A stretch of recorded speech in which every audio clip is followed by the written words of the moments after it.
तो गाइज आज हम पढ़ने वाले हैं एलसीएम के बारे में। तो पहले हम देखेंगे एलसीएम की परिभाषा, उसके बाद हम देखेंगे एलसीएम का उपयोग कहाँ कहाँ होता है, ये अपने दैनिक जीवन में इसका क्या यूज है, ठीक है, डेली लाइफ में क्या यूज है। तो इस टॉपिक को मैं बाद में बताऊंगा। पहले तो मैं सिखाऊंगा एलसीएम निकालने की विधियां, यानी गुणज विधि, नंबर 2 गुणनखंड विधि, नंबर 3 लंबा विभाजन विधि, ठीक, यानी डिवीजन मेथड इसको बोलते हैं। ये लंबी प्रक्रिया होती है इसलिए इसका लंबा विभाजन मैंने टाइप किया है, ठीक। और जो इसका दैनिक जीवन में यूज है वो भी मैं एक एक एग्जाम्पल करके लिखा हूँ। आप वीडियो को लास्ट तक देखोगे तो ये सारा यूज भी जान पाओगे कहाँ कहाँ इसका यूज होता है दैनिक लाइफ में। तो वीडियो पे आगे तो लास्ट तक जरूर बनी रहेगा। वीडियो को स्टार्ट करते हैं दोस्त। तो पहला हम देख रहे हैं डिफिनीशन, यानी एलसीएम की परिभाषा। वैसे आप जानते हैं एलसीएम का फुल फॉर्म होता है लोवेस्ट कॉमन मल्टीपल होता है, लोवेस्ट कॉमन मल्टीपल, ठीक। परिभाषा क्या है, दो या दो से अधिक संख्याओं का वह सबसे छोटा गुणज, क्या सबसे छोटा गुणज, सबसे छोटा गुणज जो सभी संख्याओं से विभाजित हो जाए उसे उन संख्या का लघुत्तम समापवर्त कहते हैं, नहीं एलसीएम कहते हैं। अब गुणज शब्द क्या है, ये इसको मल्टीपल बोला जाता है। यहाँ मैंने मुख्य अंतर लिख के दिया है आपको। देखिए गुणज होता है किसी संख्या से बार बार गुणा करके बनी संख्या। जैसे मान लीजिए 6 लिया, हमें 6 का गुणज लिखना, तो 6 को 1 से भी गुणा करेंगे, 6 को 2 से भी करेंगे, 6 को 3 से करेंगे, 6 को 4 से भी करेंगे, 6 को 5 से भी करेंगे। तो ये क्या है, एक ही संख्या को हम अन्य नंबरों से गुणा कर रहे हैं, तो ये संख्या जो मिली गुणज होता है। गुणनफल क्या होता है, किसी विशेष गुणा का उत्तर, यानी मैंने 6 3 का गुणा लिया तो 6 3 18 आया। तो कोई भी दो संख्या हम लेंगे उनका जो गुणा करने पर जो फल प्राप्त होगा वही गुणनफल होता है। ये अंतर आप देख लीजिएगा, ठीक। अब ये गुणज हमने देखिए यहाँ पे गुणज के माध्यम से इसको समझाया। 6 के गुणज देखिए 6 12 18 24 30, 8 का गुणज 8 6 8 16 24 32। अब देखिए 8 और 6 का जो एलसीएम होगा, यानी सबसे छोटा समान गुणज क्या होगा, इसमें 24 होगा। 24 ऐसा नंबर है ये क्या है, सबसे छोटा है और दोनों में क्या है, समान है। जैसे इसके मतलब से भी आप अर्थ निकाल सकते हो। देखिए लीस्ट कॉमन मल्टीपल को या लोवेस्ट कॉमन मल्टीपल को, ठीक।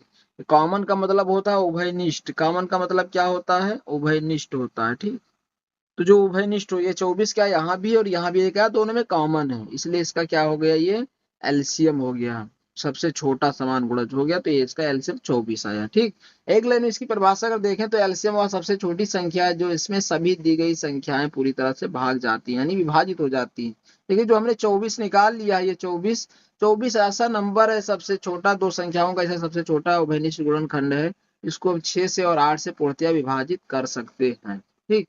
तो ये उम्मीद करते हैं डिफिनीशन और एग्जाम्पल समझ में आया होगा, गुणा गुणनफल भी समझ में आया होगा। अब अगला क्या है, ये एलसीएम का उपयोग कहाँ होता है, अपने दैनिक लाइफ में। इसको हम सबसे लास्ट में पढ़ाएंगे, ठीक। उससे पहले हम देखते हैं कि कितने प्रकार, कैसे कैसे इसको हम लगा सकते हैं, कौन कौन सी विधियां होती लगाने के लिए, ठीक।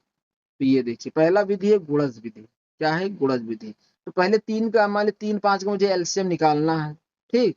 तो हम क्या करेंगे, 3 के गुणज को लिखेंगे, 5 के गुणज को लिखेंगे। अब इसमें उभयनिष्ठ देखेंगे, तो यहाँ पे उभयनिष्ठ जो मिल रहा है वो क्या मिल रहा है, 15, ठीक। ये जो 15 हमारा है ये दोनों का उभयनिष्ठ गुणनखंड है, ठीक। तो ये एलसीएम हो जाएगा आपका 15, ठीक। दूसरा मेथड है हमारा गुणनखंड विधि। देखिए गुणनखंड 12 गुणनखंड करेंगे, 2 गुणे 2 गुणे 3, तो 2 दूनी 4 ते 12, यानी 2 की पावर 2 और 18, 2 दूनी 4 और सॉरी 2 गुणे 3 गुणे 3, 18 का क्या होगा, 2 गुणे 3 गुणे 3, 3 त्रिक 9 दूनी 18, जो एलसीएम होगा। तो ये एलसीएम जो सबसे बड़ी घात हो, यानी सभी प्राइम फैक्टर का उच्चतम घात। तो हमारा जो अभाज्य गुणनखंड है तो 2 की पावर 1 है और 2 की पावर 2 है, तो ये 2 की पावर 2 जो है उच्चतम घात है, ये ले लिया हमने। 3 की पावर 1 है, 3 की पावर 2 है, तो यहाँ 3 की पावर 2 उच्चतम घात है, ये ले लिया हमने, ठीक। अब 3 तिरका 9 और 2 दूनी 4, तो 9 चौक 36 ये आंसर होगा, ठीक। इस तरीके से गुणनखंड विधि से हम लगा सकते हैं। अब अगला देखिए, ये भाग विधि। ये भाग विधि क्या होता है, इसमें अगर ज्यादा नंबर दे रखे हों, 4 5 नंबर और उनका एक साथ निकालना हो, तो ये सबसे बेस्ट विधि होती है, ठीक। सबसे आसान और सबसे बेस्ट विधि ये होती है। जैसे 8 12 16 का एलसीएम निकालना है, तो क्या करेंगे, कॉमा लगाएंगे, 8 12 और 16 लिखेंगे, ठीक। देखिए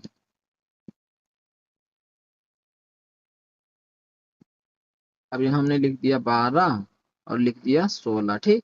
तो पहले हम 2 से डिवाइड करेंगे, तो 2 चौको 8, 2 छक 12, 2 अट्ठे 16, फिर 2 से काटेंगे तो 2 दूनी 4, 2 तेज 6, 2 चौको 8, ठीक। फिर 2 से काटेंगे तो ये 1 कम जाएगा और ये 2 दूनी 4 जाएगा। ठीक, इधर का देख लेते हैं कितना था, 3 और का सॉरी, देखिए हम इसका निकाल के दिखाते हैं। आपका 8 है, देखिए 8, 12 और 16, 2 से डिवाइड करेंगे, 2 चौको 8, 2 छक 12, 2 अट्ठे 16, फिर 2 से डिवाइड करेंगे तो 2 दूनी 4, 2 तीन 6, 2 चौको 8, फिर 2 से डिवाइड करेंगे तो 2 एकम 3, 2 दूनी 4, फिर 2 से डिवाइड करेंगे तो एकम 3 और एकम। ठीक, अब देखिए यहाँ पे एलसीएम के लिए क्या होगा, इनका गुणा करेंगे, यानी 2 गुणे 2 गुणे 2 गुणे 2, यानी 4 बार आया है, 2 गुणे 2 गुणे 2, और यहाँ ये 3, ये जो 3 से भी कटेगा तो ये गुणे 3, तो लास्ट में एक एक आ गया ना। जब लास्ट में एक एक आ जाएगा तो एक का गुणा करके हम इसका एलसीएम निकाल सकते। 4 इससे गुणा, 4 दूनी 8, 8 दूनी 16, 16 तीन 48, ये आंसर जो आएगा 48 आएगा, यानी 8, 12, 16 का जो एलसीएम आएगा 48 आएगा। ठीक,